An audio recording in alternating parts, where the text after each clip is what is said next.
All right, welcome to the second episode of In the Shade. Woohoo! Thank you for tuning in again. Let's just jump right in. Today's episode will be about the murder of Maribel Ramos and her convicted murderer, Kwang Chol, KC Joy, who was also her roommate.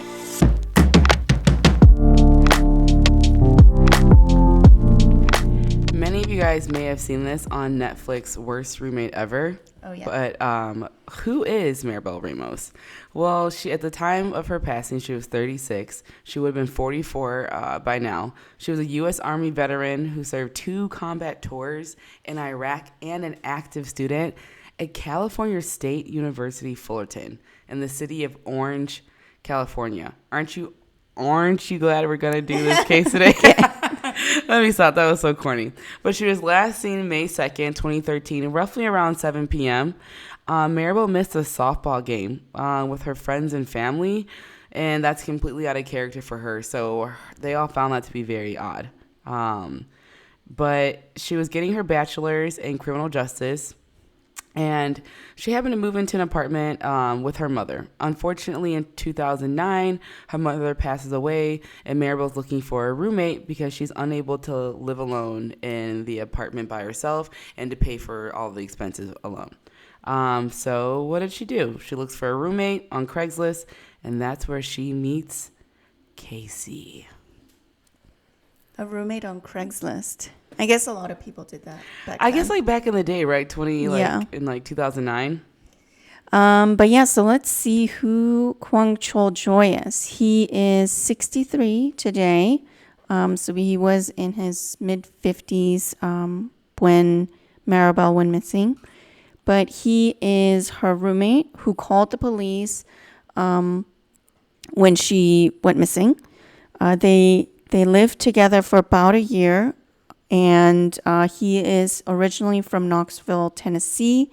And the reason for him to move to Huntington Beach or California was because he was applying for a job there. And he messaged her on Craigslist and said that he wanted to see the apartment before he actually moves there. So they meet. He tells her he has no family, no wife, children.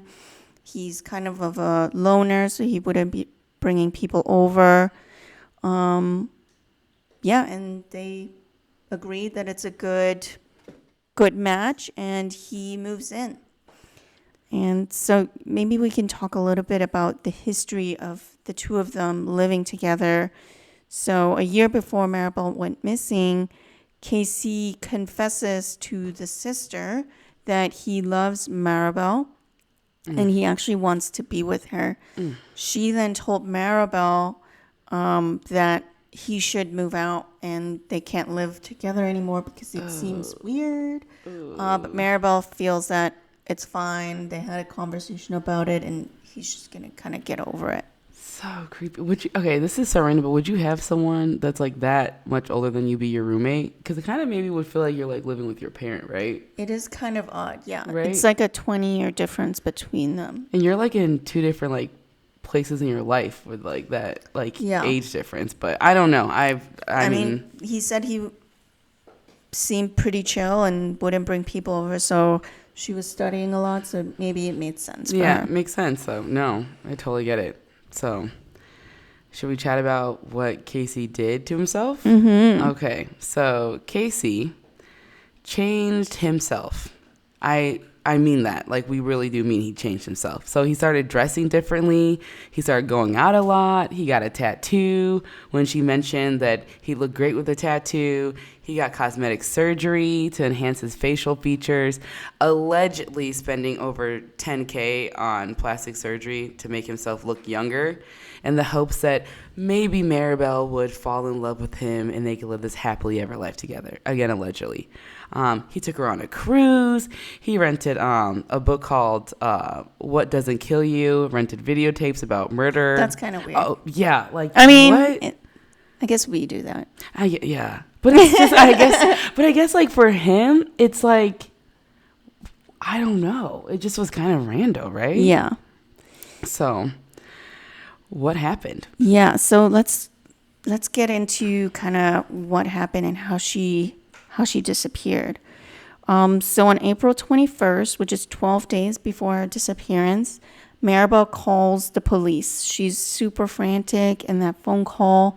She asks the police if the phone call's actually being recorded because she wants something, recorded. And she explains to the police that the situation is kind of weird at home and that her roommate is supposed to move out at the end of the month because he hasn't actually been paying the bills. And when she confronted him about it, she said that he made her feel threatened. And so she starts crying on the call. And she gets really upset and they get into a fight. And she asks him to move out.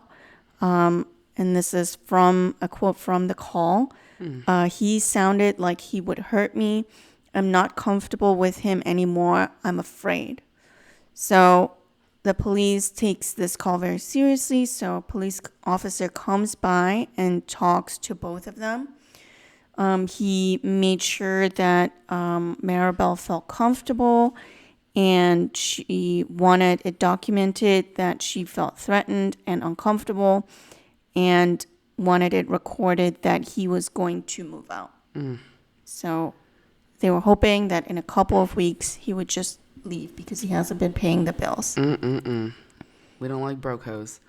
So, I mean, what do you think's gonna come from it? Like, can you imagine if I just like became a squatter like in your home and wasn't paying you? You'd be like, you need to go home. Like, you'd be like, you can't do that. That's crazy. I mean, he must have done his research because there's like a lot of states that have really good that's right. Renter protection rights Yeah. and stuff like that. I don't know how it works with roommates, but yeah, in some states, squatters are more protected than actual landlords, which is wild. Which is so crazy because if you, I don't know if maybe we talked about it. Have you seen that other episode on The Worst Roommate Ever where I won't tell you the last 2 episodes. Did you watch those? Okay, I'm not going to tell you, but you just talked about squatters' rights. Like, watch that shit and it's going to like change your mind. I'll watch this. Maybe we'll do an episode of those. Yeah, because that man is crazy. So... So then what happened next? May 2nd, one day before her disappearance, last seen at around 7:15 p.m. while, depositing her rent check into the drop box at her apartment complex. She was seen on video. Then she got into a heated argument with Casey, as we mentioned before, when she returned. He said he needed more time to get another job. Maribel told him to leave by tomorrow. Then he went off on her, started cussing her out, like he was just pissed. She calls her... boo thing, Paul Lopez, who she had been seeing for a couple of months now, and puts him on speakerphone. Paul says, if your stuff is not out by tomorrow, I will physically take your stuff out of the apartment. That was her last call on her cell phone. Casey said the argument wasn't that bad, and she went to her bedroom, and that was it. He said he left to go for a drive, and when he came back, Maribel was gone. So Casey says that he saw her around 9:30 p.m., May 3rd. He left for an hour to go for a drive, and then he came back around 10, and he says Maribel was gone. I think May 2nd, or is it May 3rd? No, I think it's May 2nd. May 2nd? Okay. Yeah, so he came. sorry. Oh, no. I came back May 2nd. And he left for an hour, again, to go for a drive, and he came back around 10 p.m., Yeah. and she was gone. Where do you think he drove to? I have no idea. He said that he just drove down the street to like clear his Clear his head. mind? Okay. Yeah. Interesting. Yeah. And then the next day, Casey texts the older sister saying that he's worried that she didn't come home. But the sister is kind of being protective about Maribel. Right. So she's not really responding to him. She's like, Yeah. it's none of your business. Right. And she kind of just brushes it off as him being nosy. And so she like checks in with her sis and texts her like, what's up? But it's a Friday, so she's like not too worried that she's not responding right away. Probably like out the girl or something. And then around 9 p.m. Or in the evening, her cousin calls Maribel's sister, and the cousin says that that Maribel didn't come to the softball game, and that nobody has talked to her. And that is when kind of the alarm bells go off for Maribel's sister. And so they then call the police, and they go to Maribel's apartment. Her car was in the garage. Her bedroom light was on. And then when they go into the apartment, the bed was not done. It was a mess, which the sister says is out of character for her because she's very disciplined and always does the bed. And Casey doesn't seem to be answering his phone. Weird. But then this is the weird part. The entire time the police and the sister are like going into the house, it turns out that Casey was outside of the house in his car watching through binoculars what's popping in the house. That's so creepy. And then after an hour of the police being there, he then suddenly leaves the vehicle and walks up to the cops and is like, hey, what's up? What's going on? Yeah. But he like doesn't talk to the sister at all, even though the sister addresses him and is like, where the fuck is Maribel? Right. And he just like doesn't acknowledge her. That's so weird to me. Even though he's being a total creep sitting in the car in front of his apartment. Do you think he was scared, or like, what do you think? I don't think he was scared, considering he was sitting there with like binoculars, so he like wanted to watch. Yeah, so he like knew what he was doing in a sense, right? Like that's just it creepy. seemed planned. See, that's just like absolutely terrifying. Yeah, I don't understand that at all. But so May 4th rolls around. Skirt. Hours after Maribel went missing, detectives spoke to family, friends, people she was involved with. And Which there were a few. There was a few. And everyone had alibis. They all had alibis. All of it like kind of added up. So then And we'll talk about those guys later. Yes, we will. So back to May 4th, Casey, he would act confused when the detectives would ask him questions and would respond in rambled answers. Already weird. He said that he would watch the house from his car parked up front because he was doing his own surveillance and looking to see if the perpetrator, am I saying that word? Perpetrator. Oh, the perpetrator. Okay. Oh my God. It's like word vomit over here coming out of my mouth. He wanted to see if they would come back. Police finds out things about him. Are you ready? Find out afterwards. He moved to the States as a young lad, and he spoke English very well. He did. People who knew him said he doesn't really have an accent. Didn't know where his accent came from. Neighbors said when the investigation started, his English started to deteriorate. So if you guys remember in our previous episode, Isabel and I chatted about how, like, a lot of the time people place people of color that like look like us into a category where we're not necessarily intelligent enough or smart enough to be able to follow through with these like elaborate plans. So my question for you though, or I guess question, statement, comment, again, do you think he faked his accent to make himself not to appear like not as smart?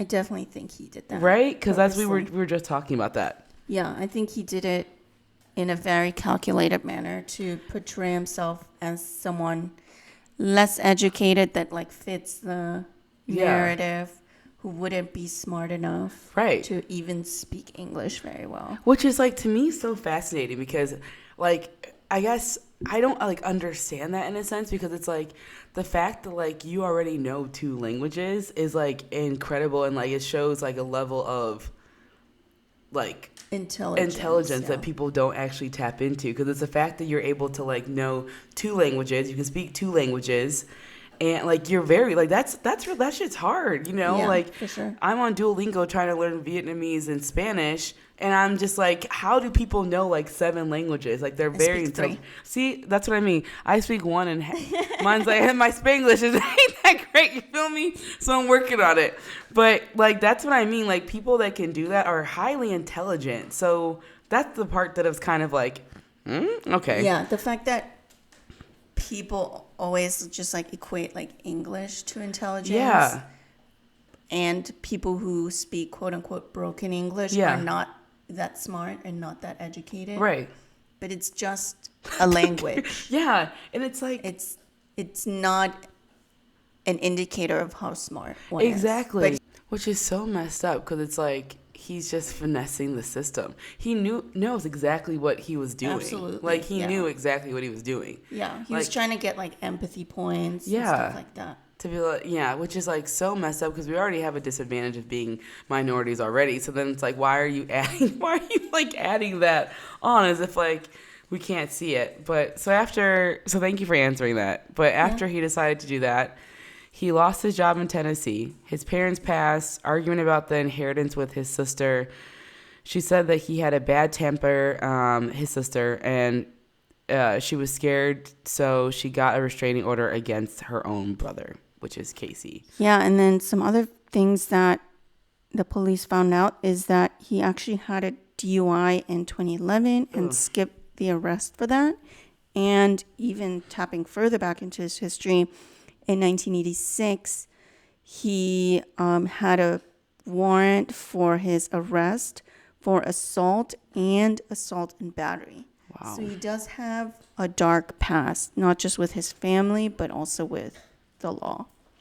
How crazy is that? So, Detective Ramirez noticed a lot of scratches on him. He said that the scratches were from bushes from a park where he was picking up fishing lines. What? Yeah. When you go fishing, do you have any thoughts on that? I do go fishing, and you can get scratches from fishing lines if you're like pulling them too hard. Right. But the way that they looked on his arms didn't look like that. Like unless he's using like the hook and like slashing himself. But not if you're like picking up a few fishing lines. Yeah. Like, that seems intense. That doesn't even make sense. But what my question is, like, I know like when a suspect has scratches, normally what the police does is test the fingernails of the victim to see if whatever they found under the fingernails matches the DNA of the suspect. But do you think you can also do it the other way around, like swabbing scratches and then seeing if some of her DNA is on that, or is that not? I feel like that fingernail could be, dust. I don't know. Yeah, I feel like that could definitely be a thing, and definitely like depending on like the time frame too, right? Because if it was like right after she went missing, they would have tested. I feel like they could have like found something, right? You think versus like kind of waiting a decent period of time where you could shower. You could shower. Times. I mean, he could take like what is that called? Where you like your cuticles and you like go under and you clean like your nails. Or whatever, you know, like if you like go and get your nails done, mine look like shit right now, but there's like a cuticle, because I'll do it sometimes with my nails, and you can just like clean underneath like your nail or whatever. He could even have time to do that. I mean, maybe because he's smart enough to know to change his accent, I guess, but interesting. I'm curious if anybody out there knows if you can test scratches for a victim's DNA. Leave us a comment, and we would love to know more about that. Please do. But yeah, as you already mentioned, she was kind of dating several guys at the same time, which good for her. So she was dating Paul Lopez, who was on the phone with her the evening that she went missing.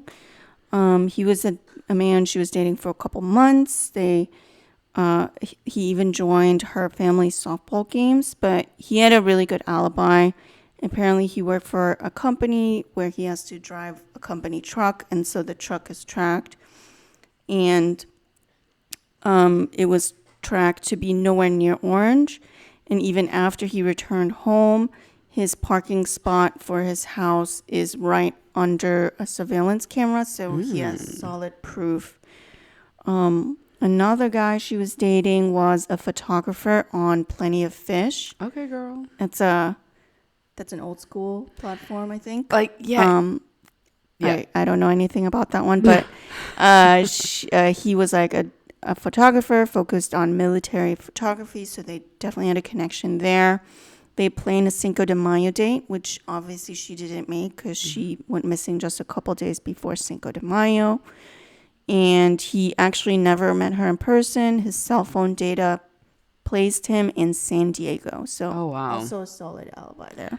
Let's just say that is how you figure out where people are, by using a cell phone data, but then also like the fact that they knew that they met on the app and there was like a trail, because of our previous episode, listen to it if you haven't, but we kind of tap into that a bit too. But I'm curious, maybe they could also trace Casey's cell phone data to see if he did actually leave. right, yeah, because I want to know, like, did he actually Yeah, leave? because if he didn't leave, then they'd be like, you were home. She was home.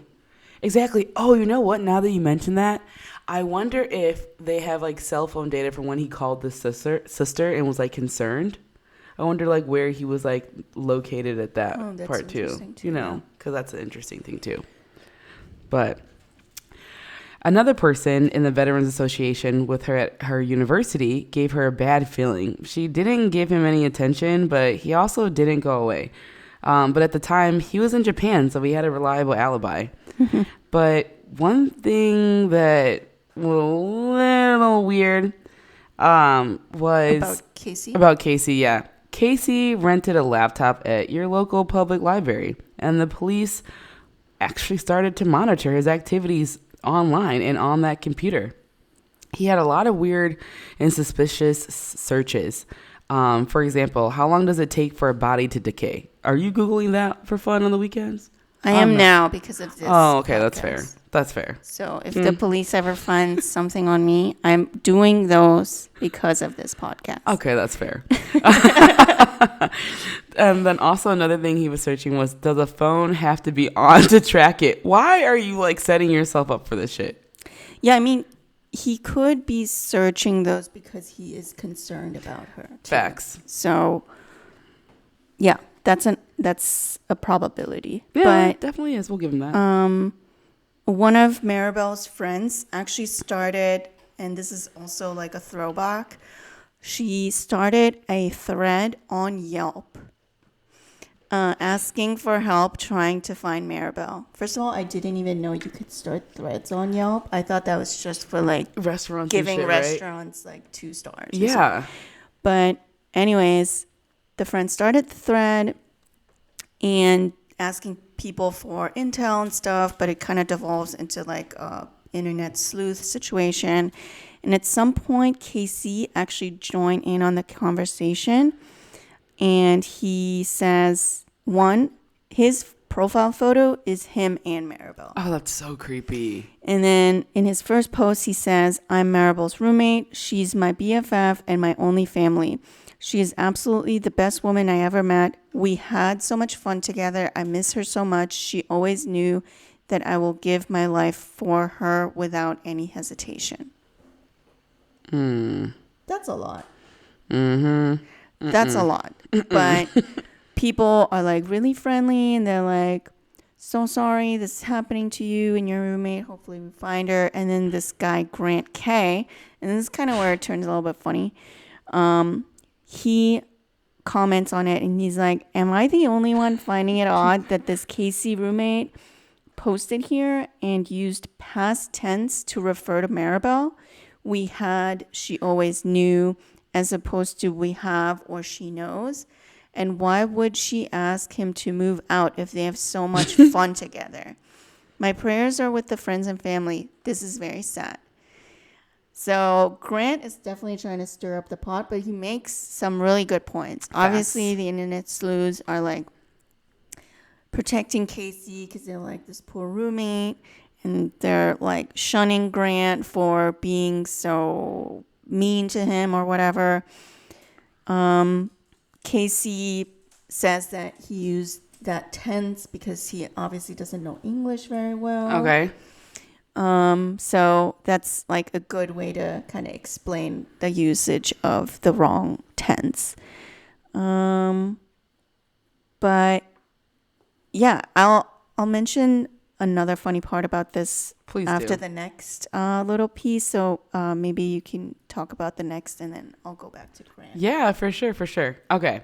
So the family planned to do an awareness walk at Peters Canyon in California, where Maribel has taken the sister and her niece. So the family wanted to go there, to look for her, just to look around. They're just doing what people would do when a concerned family member goes missing. Go to a place that you've gone to before you really enjoy. Yeah, exactly. So Casey looked up the location on the library computer, and then he zoomed in on a random tree in another remote canyon. Then he deleted his browsing history. Okay. The detectives went to the area, which was very remote.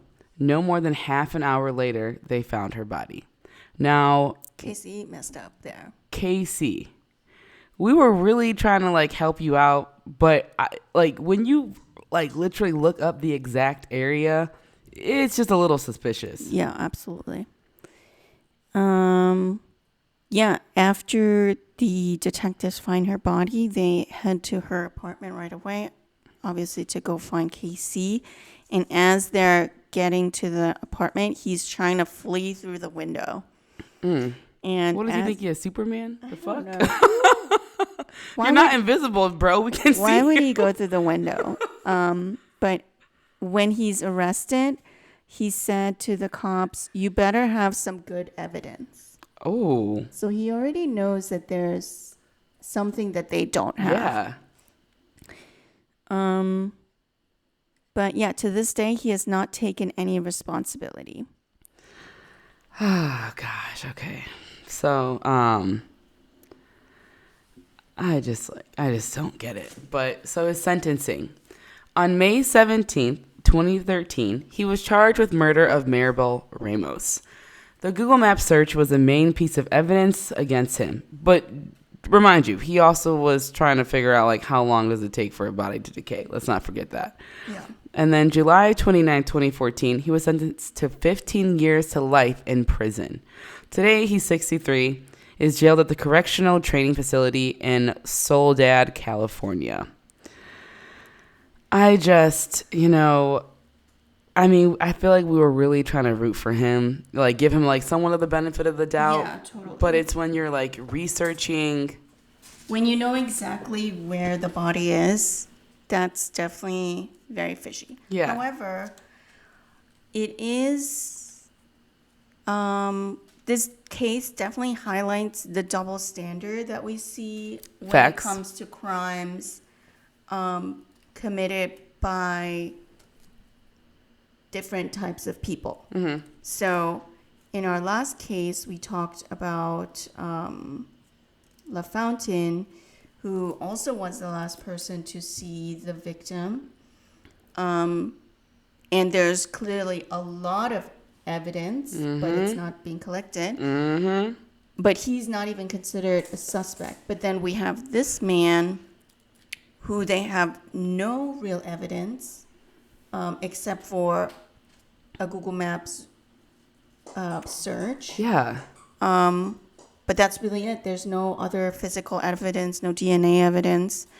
And so I'm not saying he's innocent, but I'm saying there is a Double standard. there's a double standard. Yeah. That's just, if we're gonna hold people of color to this kind of standard, then we should do the same for white folks. Right, because LaFountain, again, was white and did not, they didn't collect any evidence from him. The man literally was laying, we won't tell you guys too much, but make sure to listen to the first episode. But it's just, kind of looking at that double standard, and then, Casey, which, the only evidence they had, it wasn't even, It's something digital. something digital. It's not like it's a tangible, piece of information that they found that's linking him to her. It's just, something that he Googled, which, weirdly enough, it happens to be the place where they found her body. Yeah. But do you think that he maybe got scared, came home and saw her dead, and then put her body up there? Or what do you think? That is a possibility. I think, they were fighting. So maybe, I don't know, somebody else got to her or she did something to herself. That's a possibility. Mm-hmm. And maybe he came home after his drive and just found her and freaked out because he knew that the last guy that talked to her was Paul, and he knew they had a fight. So, it doesn't look good for him.